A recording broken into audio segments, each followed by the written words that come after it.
অলিমা করা সুন্নাত।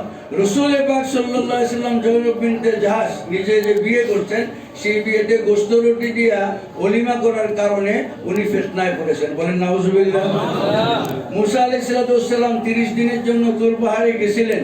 40 দিন যে অপেক্ষা করেছেন, এই 10 দিন অতিরিক্ত অপেক্ষার কারণে, অথচ অপেক্ষা করতে আল্লাহ পাক বলেছেন, এই অপেক্ষার কারণে উম্মতের 5 লক্ষ কত হাজার মানুষ, 88,000 মানুষ মুরতাদ হয়ে গেছে। বলেন নাউজুবিল্লাহ।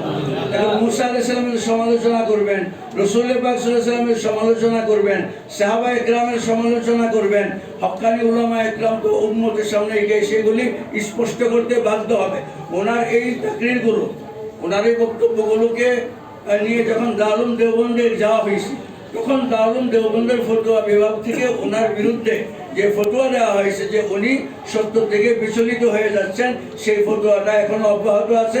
ওনারা যে গোলাপানিতে মাছ শিকার করার জন্য বলছেন, যে তকি উসমানী সাহেব আর আরশাদ মাদানী সাহেব, পাকিস্তানের তকি উসমানী সাহেব আর ভারতের আরশাদ মাদানী সাহেব, এই দুইজন যদি বসে ফয়সালা করে ওনারা মেনে নেবেন। ওনাদের ফয়সালা স্পষ্ট আছে জাতির সামনে। তকি উসমানী সাহেব বলছেন যে উনি যদি আজকে তওবা করে কালকেই বিবাদ মিটে যাবে, উনি যদি আজকে আমিরি ছেড়ে দেয় কালকেই বিবাদ মিটে যায়। ওনাদের স্পষ্ট বক্তব্য আছে।